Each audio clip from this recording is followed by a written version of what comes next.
Hello everyone, I'm Siobhan Bogues from the LighthouseCentre in Belfast, and back by popular demand, thanks to all of you who've been asking me when's the next video coming. I'm really pleased to be here to do that for you. If of course you haven't asked for the video or you don't want to see me, there's a really cool button somewhere down there. You just press that, the video will stop, I'm out of your life. Like, it would be really dumb to sit and watch a video that you don't want to.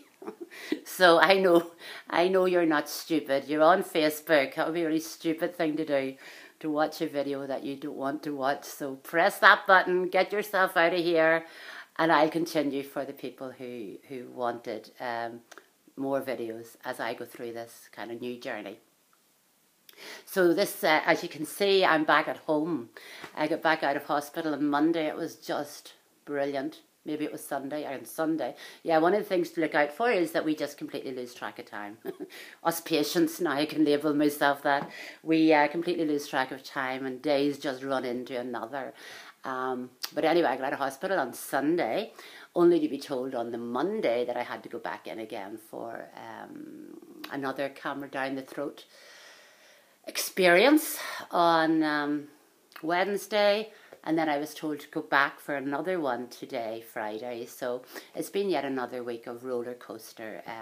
The outcome of the camera down the throat thing on Wednesday was that the consultant told me on Wednesday evening that it confirmed their diagnosis of pancreatic cancer. And so the follow-up tests were, more work to explore that and to begin to explore a treatment plan. And then when I went back this morning, so having fasted all of last night and spent a couple of days with that news filtering through, I went back this morning, having fasted all night, ready for this other thing where they were going to go in and put a stent in somewhere down here, my bile duct or whatever. And it was going to be very unpleasant. But anyway, I mean, it was fine. I was fine with that. So I lay in hospital till about 1:30 today, and then mystery of mysteries, befuddlement of befuddlement. The doctor came and said that they cancelled it, that there are two teams who are looking at my tissues and cells, and they can't agree on the final diagnosis, and they need some more time to think about that before they start doing other procedures on me. So that's where we're at. Now here's the thing. About 2 weeks ago, I was told that I have liver cancer, and I kind of took a bit of time getting acclimatized to that idea. And then when they did the liver biopsy, which was the absolutely horrible test that I talked about last time, they discovered that I didn't have liver cancer, right? How amazing is that?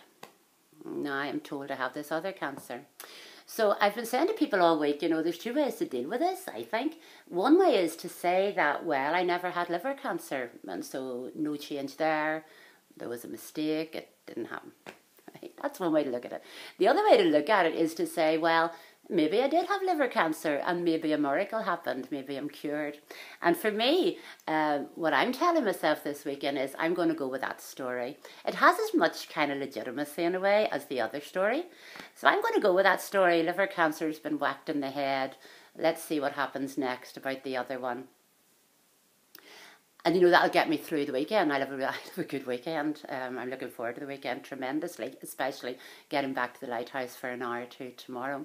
So, yeah, I'm going to go with that. And it really shows me this whole business about how we tell stories in our head. How we awfulize about things so easily, and yet we've got a choice. We can awfulize, or we can take another choice that says miracles happen, or that says our body is capable of tremendous acts of self-healing. I don't know. The story that we choose to take is the story that will define our lives and define the level of happiness that we experience. And I know for now, I've got enough going on without awfulizing as well. So I'm going with that other story. And I was just saying to some of my students here on Facebook today that supposing we had an endoscopy for the mind, supposing instead of putting the camera all the way down here so we have a good look at all the whatever's going on their liver or bile duct or whatever.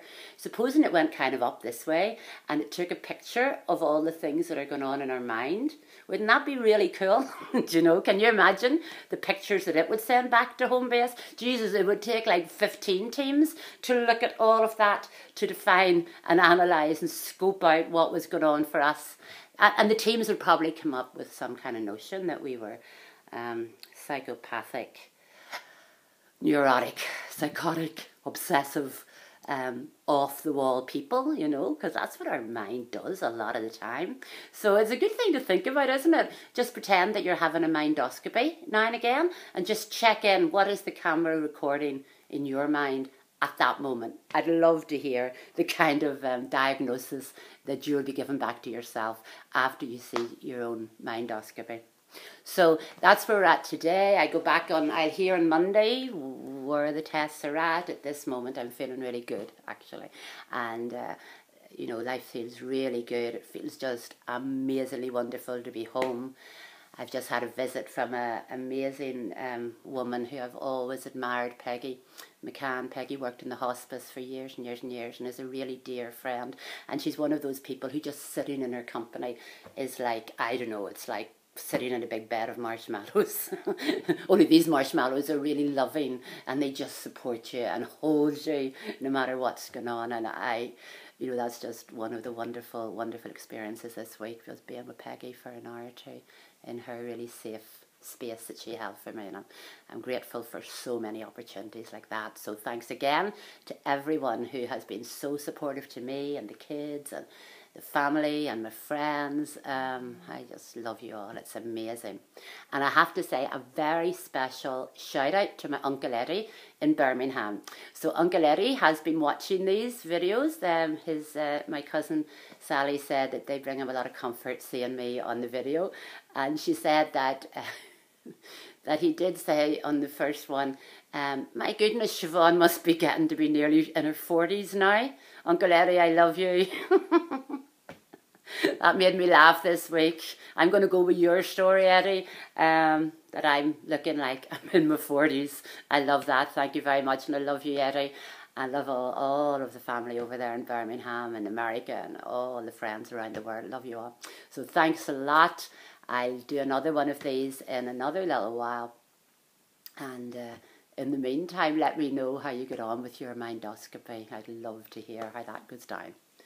All the best and lots of love.